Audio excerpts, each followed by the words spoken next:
What's good? It's your boy, Mr. Do Guy, coming at y'all, man, with a early morning dropping dimes episode, man. We dropping dimes this morning. Big day today. Big day today, big night tonight. This afternoon at 6 p.m. Eastern, NBA free agency will begin. It's a lot of news, it's a lot of rumors out there, so obviously we're gonna see what happened with that. Miami Heat, there's been some rumors about James Harden, which, Lord, I don't want to happen, to be honest with you. Rumors about guys like Christian Wood, Fred Van Vliet, players of that nature. Also, we still keeping an eye out the possible Dame Lillard trade. Will we get closer to trading him, or will Portland or Dame sincerely continue to remain stubborn and not want to make that move? Uh, and then, of course, rocking my Heat half a free agency. But also, man, in baseball, Major League Baseball, big time showdown series this weekend. Atlanta Braves versus Miami Marlins this weekend. What a series. Like, what a series that's going to be. Braves got, I want to say, a 5.5 game lead in the NL East. Um, Braves been hot, but so have the Marlins. The Marlins have been really hot, yo. If the Marlins ain't been hot, Braves will probably have a 10 game plus lead in this division right now. But the reason the division is still, somewhat in doubt is because the Miami Marlins have been, you know, really hot lately as well. So very, very big series, a chance for the Braves to really, separate ourselves and run away with this division. We've won this division, what, 5, 6 years in a row, whatever it's been. And, you know, Phillies are playing better, but, they didn't get off to a good start. The Mets are metting. Like, usually the Mets wait till like September to start metting, but they metting already. So, but, we gonna see, man. Should be a lot of fun. Should be a very, very entertaining, series. But also NBA free agency today, man. A lot of guys on the move today. Not just Miami Heat news. Obviously, you got what's gonna happen with Kyrie Irving. What's gonna happen with James Harden. Guys like Fred Van Vliet. Derrick Rose, for whatever his worth, is out there. It's a lot of guys, that's expected to move locations today, and it's gonna be interesting to see what the Miami Heat do, and also what other teams, in the NBA decide to do, to get the ball rolling on that.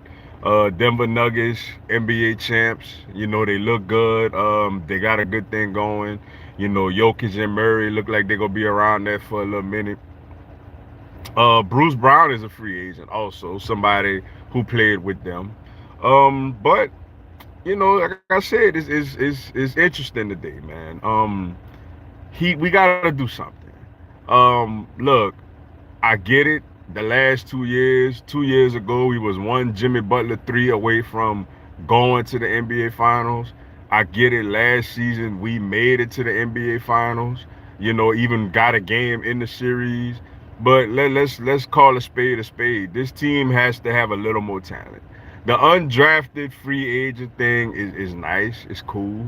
But for this team to really get over the top, this team needs talent. When we won with D Wade, Shaq was not quite in his prime, but Shaq was still doggone very effective. The year before that, he was the runner-up for the MVP. Jay Will, White Chocolate, was a little older, but he still was a very, very serviceable point guard. You know, Antoine Walker still could have hooped a little bit. James Posey, could have hooped. Lonzo Mourning was old, but he still gave you some good productive minutes off the bench. And Dwayne Wade was just an absolute superstar of the highest level. D Wade was a top 5 player in the whole league. So then obviously, we could get into the big three, with LeBron, Wade, and Bosh and all them. It's talent to the highest power. And the reason that, we haven't been winning championships since the big three era, we get that twice, but we haven't quite won it is because, the talent level is just not where it was. We didn't have the talent the Lakers had. We didn't have the talent the Nuggets have. So, there you have it there. What's up, Matthew Spalina? Appreciate you tuning in. Sup, man? I want football to get here already. I don't know if you saw my reply to your comment the other day on my reply from your LSU video, but I'm also a Dolphin fan because I live in South Florida. I probably, I don't, I'm trying to think. If I replied to it, I did. If I didn't, I probably didn't see it. But appreciate the love, the support, man. Yeah, football is gonna be, football gonna be really, really something serious this year, man. Training camp should get started in about a month, less than a month actually. Eagles on my second team because I went to Majority Stoneman Douglas High School where the 2018 shooting happened, and their mascot is an eagle. So I show support for my high school. That's what's up, man. Continue to support the high school, and yeah, man. Hopefully my Eagles do some big things this year, man. I'm looking forward to training camp getting started in a few weeks. What's up? Give me cash. Appreciate you tuning in. Do got the Eagles ain't winning the division this year. I hate to say it, but those Cowboys look deep on their roster. It will be out of those two teams. I mean, y'all know how I feel about Dallas, man. Like, I don't like them. I can't stand them. I mean, we're gonna see. Now, the only thing that you would give Dallas, I guess, an advantage is that for whatever reason, since the '04 Eagles, that team, we ain't had a repeat division winner, since then. But the last team to do that was the Eagles. So, if we're gonna have a division repeat winner, it should be the Eagles. But Dallas good. They're good. I ain't gonna hate. I don't like them, but I'm gonna call it. I'm gonna call it what it is. Brandon Cooks, if healthy, could help with a vertical threat. Stephon Gilmore could help. He's more of an actual man-to-man corner than Diggs is. Diggs is more of an opportunistic corner. They'll be better, but I like my Eagles as well. To me, what it come down to is who can stay healthy. If whatever team is more healthy, I feel like that's the team that's gonna do what they're supposed to do. Eagles will go 12-5 or 13-4, I think. Hey, I'll take it. Look, the schedule gonna be a little harder this year. Last year, I mean, I can't even lie, man. I mean, that was just cupcake city last year, man. But this year the schedule gonna be a little more challenging. But we looking forward to it. It should be a whole lot of fun, and we definitely looking forward to it. You got teams like Kansas City. We got to go to Arrowhead. You got Buffalo, you got Miami, you got that whole AFC East division should be good this year. You play the 49ers. Play Seahawks are looking like a trending team. Play them. And obviously in your division you got Dallas twice. The Giants who coming off a good year. They should. The division games are not easy. Minnesota again. It's gonna be a more challenging schedule, but let's get it on though. I say they lose to Jets, Chiefs, Cowboys in Dallas, Giants in New York, and Chiefs. Well, you got the Chiefs twice. um, yeah, I mean, obviously I can see them losing those games, but 12-5, 13-4 is a very good year for me. Do guys, ain't it crazy how 49er fans still say they gotta be the worst? Man, I mean, they look, man, they crying like I've never seen a team cry before, bro. I'm just gonna be honest with you. I've seen teams cry, like, hell, after that Bradbury holding call in the Super Bowl, I cried for a few days until I seen the other angle and was like, oh dang, Bradbury did hold him, So I cried. Saints fans cried after the no interference call against the Rams. But nobody has cried to this level of the 49ers, man. Because at least with us in the Super Bowl, in that moment, it seemed like we really got robbed. It seemed like that was a real unnecessary call that gave us a chance, that we blew a chance to miss a Super Bowl. In a 3-point game. At least for the Saints, it was a legit no call that if they call that, the Saints run out the clock, kick a field goal, and they're in the Super Bowl, and they got a chance to win the Super Bowl. 49ers, y'all mad at us because you didn't protect your quarterback. Like, you know, us and the Rams, like we felt at the time we got shafted by the refs, and the Saints got shafted by the refs. So though the crying is a little, annoying, is at least understood because something was taken out of your control. 49ers, you didn't protect your quarterback all year. Trey Lance gets hurt in the second game of the year. Jimmy Garoppolo gets hurt against the Dolphins. We hurt Brock Purdy and Josh Johnson. Y'all not protecting your quarterback. Like, it ain't like he just walked out of bed and tripped over a remote on the floor or nothing like that. They got hit because you didn't protect him. So it's like that's the part of the 49ers crying that really annoys me and gets under my skin is you need to blame yourself for not protecting your own quarterback. But hey, let's see. We play again this year. Regardless of what happened, the NFC Championship is the NFC Championship. If we beat them, they beat us, whatever it is, we beat them in the NFC Championship game. So it don't matter. Unless we meet in the playoffs again, it don't matter. But yeah, I'm tired of them, crying the way they crying, yo. Sick and tired of people using easy schedules as an excuse to hate teams because the Eagles had an easy schedule in 2017 and look what happened. Yeah, I mean, look, I admit the schedule was easy, but at the same time, you got to go out there and you got to beat those teams. Not to mention, we play in the playoffs. The playoffs, we don't get, we get playoff teams. So, I mean, the Giants was a playoff team. We obviously the 49ers, they crying about their quarterback, but we got to him to knock both of them out the game. And the Chiefs, we played them to a 3-point game. We basically matched them the whole game to the very end.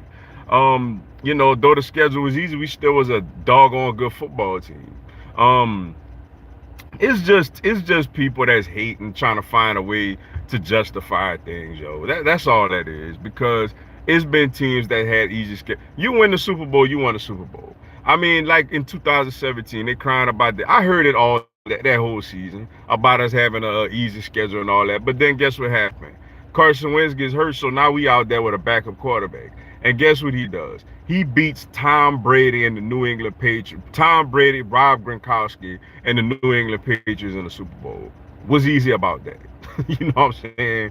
What's easy about that? So if you gonna win a Super Bowl, ain't nothing you did is easy. So even if you get easy games, quote unquote, in the regular season, you still gotta win in the playoffs against quality teams. So all that other nonsense about the schedule was this and that, it does nothing. My bad, I meant to say the Bills. Okay, I got you. So I have Eagles losing the Jets, Chiefs, Bills, Giants, and Cowboys away. We'll see. Should be interesting. Isn't it funny that the Seahawks and Eagles both lost Super Bowls in Arizona and blew 24-14 leads? Only difference is that Seahawks blew it way worse in the fourth. Honestly, I didn't think about that till you just mentioned it. Good statistical fact by yourself. Yeah, theirs was in the fourth quarter. Ours was at halftime. They didn't have a slippery field. I'm not using this as an excuse, but I'm just saying. It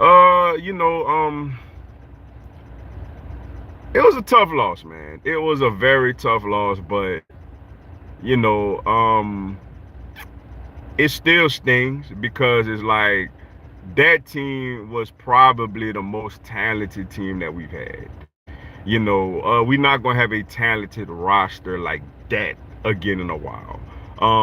Just look at the mass exodus that we've had, since the Super Bowl. We lose Miles Sanders.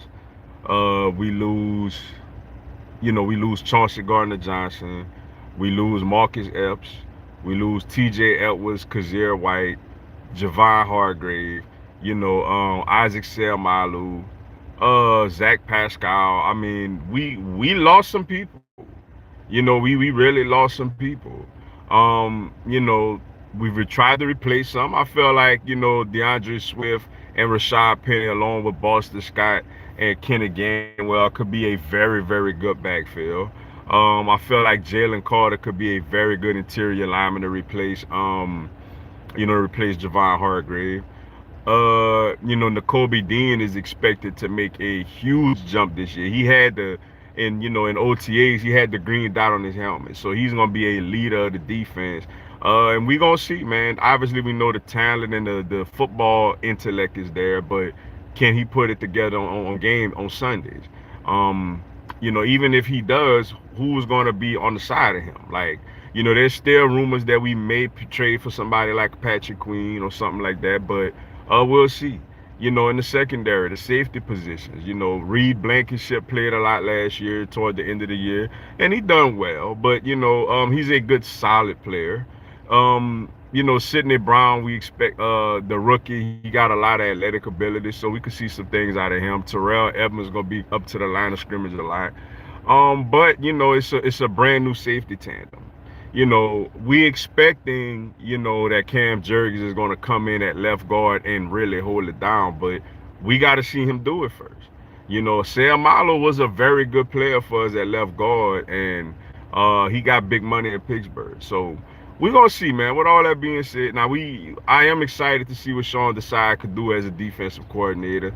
I was not a Jonathan Gannon fan by any stretch of the imagination, and even when I started to believe in him again, he absolutely let me down in the Super Bowl. So I'm excited about that. And Brian Johnson, I mean, that's a question mark. Shane Steichen was awesome. I know Brian Johnson worked with Jalen Hurts a lot, and I know he obviously gonna have a lot of the same philosophies that Steichen had, but we still got to see him get it done in a pressurized situation, calling pressure plays. Steichen did a very good job of that for the most part. Let's see. Duga, I hate the 49ers fans more than the Cowboys fans. It's pretty bad when you say that. I still put the Cowboys ahead of them, but they've slid into that number 2 spot. I'm gonna say that they definitely have slid into that number 2 hatred role spot. But nobody, I ain't gonna hate nobody more than the Cowboys though. Like I'm just sorry. I meant to put my comment above. They'll lose the Giants away too. Dame needs to come to the Heat. Jimmy can't just play with a bunch of undrafted players. We'll see about the Giants game. We smacked them around in the Meadowlands pretty good last year, but they did beat us the year before, so we'll see. Yeah, I mean, look, to me, it's all about Dame. Dame is the thing that I commended Dame Lillard on the most. Might be the thing that hurts me when it comes to us acquiring him. I admire his stick-to-itiveness. I admire his loyalty. I admire all of his attributes, man. Like he's somebody that, I'ma thug it out. Like I'm not running from the grind. It's something he constantly says. And he looks down on super teams. But it's like, dude, come over to Miami, man. Like at some point, man, people are gonna get on you for not winning at all. So just come to, and it's not to say a guarantee we'll win a championship in Miami. I don't know if that still makes us better than Denver or these other teams, but man, you know how much, first of all, how fun it'll be to watch him go to work and put up points, and to see Jimmy play off of him, man. To see Jimmy, basically be and Jimmy and Bam basically be main defensive maestros and not have to worry about dropping 40 points a game and locking down the other player, the other team's best perimeter player. What's up, the Observer Sports? Edmonds is being very much overlooked, and I can't agree. Isaac was the weakest link on the line. Steen will be fine. Yeah, man. Edmonds, yeah, I like him as a box safety. He's a really good box safety. When you watch the tape on him, he's physical, he's decisive, he's very good in the box. You just can't expect a lot of them in a high safety, role. Which, he's more, Epps was kind of more in the box, and Gardner Johnson, though Gardner Johnson did play in the box a lot. Gardner Johnson had the versatility to do both. Yeah, I like Edmonds a lot, man. I do for the role that he's gonna play. Sam Malo was the weak link on the line, but he's like only because the rest of the line is so outstanding. I mean, Jason Kelsey to me done made himself a Hall of Famer. Landon Dickerson is a Pro Bowler. Lane Johnson is the best tackle. Or arguably, you could make an argument that he's one of the best overall linemen in all of football. Jordan Mailata, though he has his ups and downs, but Jordan Mailata is really good at left tackle. So, and that's the thing. Like, is it Jurgens? Is it Steen? I'm hearing that Jurgen has the upper hand right now. But Steen, he's a rookie. I know he has a lot of talent at Alabama. He played tackle over there, and he's a rookie. So, we gotta see how that transition, is gonna be. Um, but we lost a lot, man. Now, granted, we still got a lot of talent. We got to find a way to remain healthy to be able to put pressure on teams like that to make another run like that again. Duga, I think the NFC East is the best division in football. All four almost made the playoffs last year. It's up there. It's definitely up there. I think the AFC East is gonna be pretty good this year, which we'll see because we play all four of those teams. You know, the AFC West has the potential to be really good, though I think the Raiders gonna suck.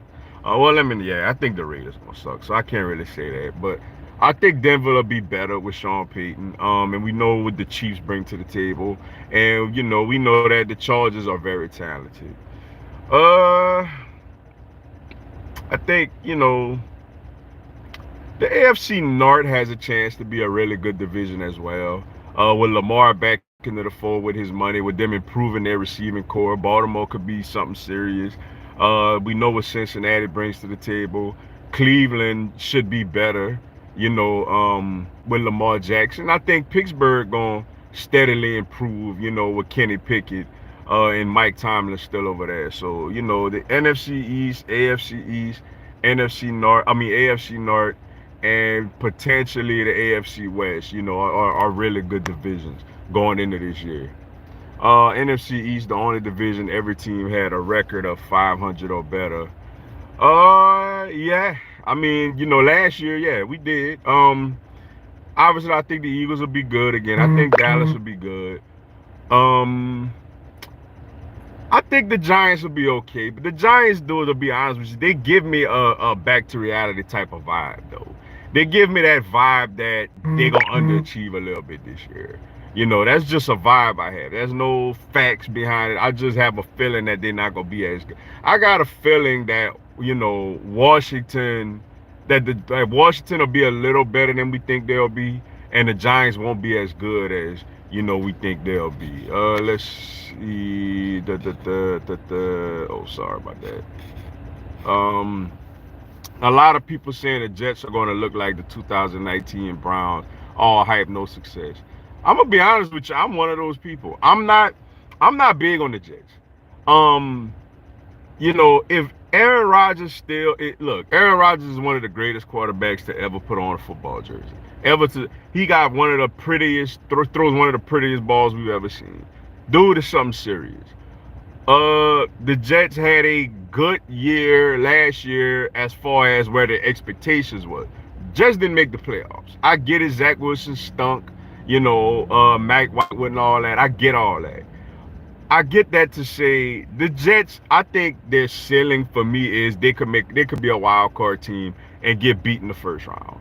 That's my ceiling for them. I don't think they win their division. Honestly, I think the Bills and the Dolphins are still better than them. Um, if Rodgers went to, let's say, a team like the 49ers, I'd be like, oh boy, here we go. This is gonna be tough.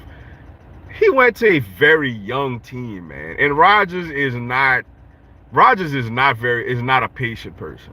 Like when it comes to, you seen it last year. Green Bay had some very young wide receivers. You seen how long it took for them to get going.